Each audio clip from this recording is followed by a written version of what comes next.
Comment éviter d'être en concurrence dans votre cabinet libéral? Bonjour, je suis Jérémy Galen, psychologue clinicien et cofondateur de Installib.fr, le site qui vous permet de réussir votre installation en libéral et de pérenniser votre activité, notamment en remplissant votre cabinet, mais aussi en mettant en place tout un tas de stratégies pour que votre activité soit viable à long terme.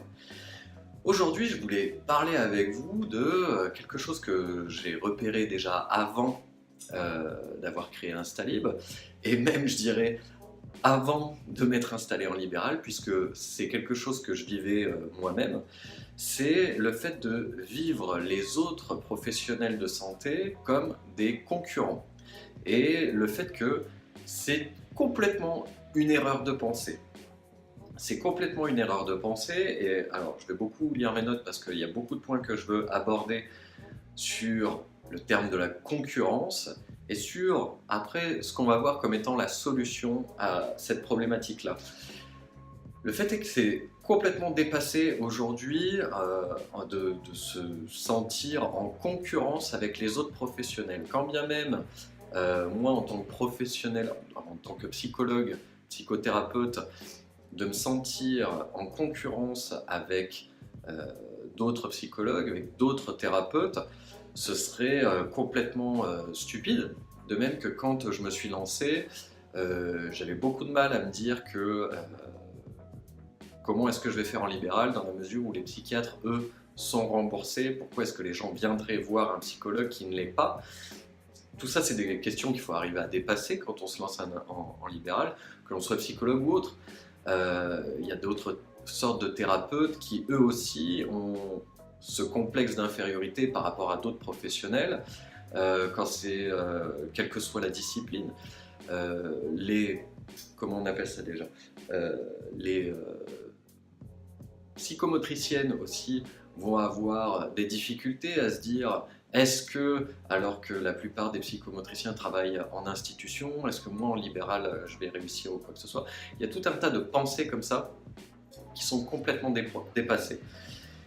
Le problème de voir de la concurrence avec les autres professionnels, c'est que on part du principe qu'il y aurait un seul type de client et qu'il y aurait donc un seul type de professionnel, et que du coup il faut arriver à se faire connaître à tout prix pour que ses clients potentiels ou ses patients ou alors ses intervenants qui feraient appel à vous, enfin pas des intervenants mais vous avez compris l'idée, pourquoi est-ce qu'ils feraient appel à moi alors qu'il y en a 10 autres qui sont plus connus, qui sont là depuis 30 ans, etc. Donc ça fait rentrer dans quelque chose de complètement mercantile, c'est-à-dire où on serait tous pareils à devoir faire la même chose pour les mêmes personnes. Et ça, c'est on ne peut plus faux. Il faut complètement arriver à se sortir ça de la tête. Et donc du coup, dans ce cas-là, aussi, l'autre aspect très négatif pour votre activité, c'est que on rentrerait dans une communication par rapport à votre activité, par rapport à votre profession, par rapport à qui vous êtes, vous et à votre cabinet, à une communication complètement quantitative. Or, c'est exactement ce qu'il ne faut pas faire. Faire croire à des compétences que vous n'avez pas. Et ça aussi, c'est quand on fait de la communication quantitative, on fait croire à des choses qu'en général on n'a pas ou qu'on ne peut pas faire. Si on veut faire croire aux gens qu'on peut les aider sur tous les aspects, je suis désolé mais c'est pas possible. Quelle que soit votre profession, quelles que soient vos antériorités, quelle que soit votre expérience, on ne peut pas tout gérer. Si vous allez sur mon site, admettons, mon site professionnel, vous verrez que je ne fais pas tout. Je donne certains points de ce sur quoi je pense être le meilleur.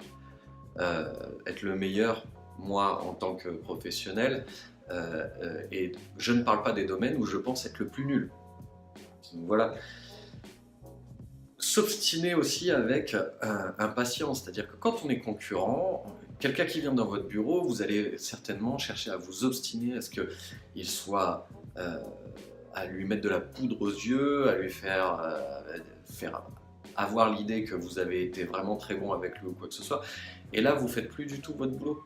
Donc il y a un vrai problème avec ce système de concurrence, et surtout ça va vous rendre aigri.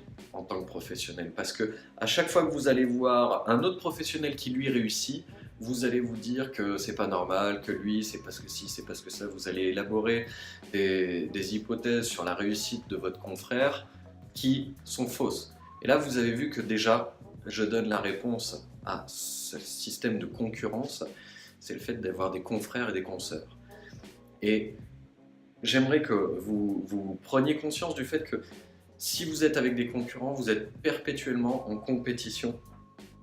Et cette compétition, j'ai envie de dire, c'est hors du système de valeurs et hors du système de pensée d'un thérapeute. Vous avez fait ce métier parce que vous avez des valeurs où vous voulez aider les autres, vous voulez faire en sorte qu'ils aillent le mieux possible, vous voulez faire votre métier le mieux possible pour aider les autres.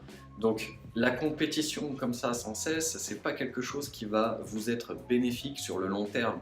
Vous allez être aigri de voir les autres réussir sans vous poser les questions de pourquoi est-ce que vous ne réussissez pas. Donc dépassez ce schéma-là et voyez comment est-ce que vous allez pouvoir créer un réseau de confrères. Et là, on rentre dans quelque chose de complètement différent. À partir du moment où vous avez des confrères et non plus des concurrents, vous pouvez être dans le respect des uns et des autres, ce qui veut dire que eux aussi vont respecter votre façon de travailler. Vous serez aussi dans une démarche beaucoup plus éthique qui va correspondre à vos valeurs, correspondre à ce que vous voulez faire, c'est-à-dire donner du bien aux autres, aider les autres de par votre profession. Et donc ça, vous pouvez le faire aussi en reconnaissant vos limites. Ne cherchez pas à dire que vous pouvez recevoir n'importe qui, n'importe comment, que vous pouvez tout guérir ou tout soigner ou régler tous les problèmes. C'est pas vrai, c'est absolument pas vrai. Concentrez-vous plutôt sur là où vous êtes bon.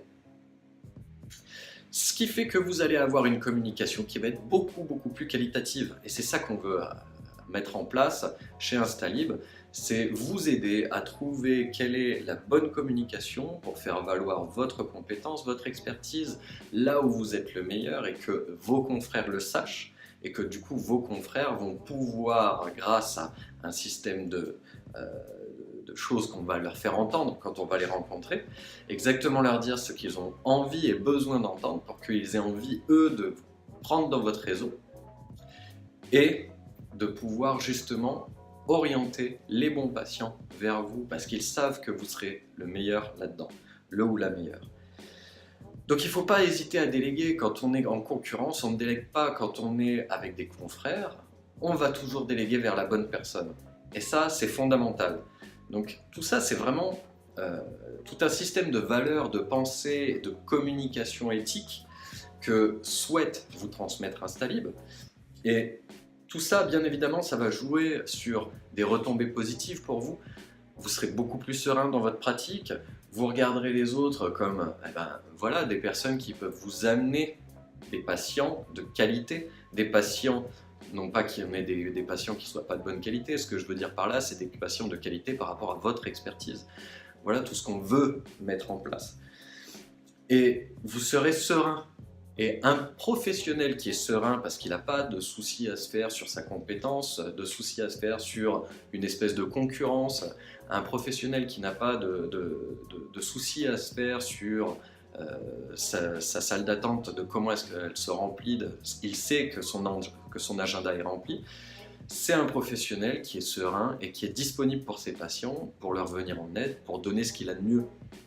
Donc c'est vraiment un système gagnant-gagnant.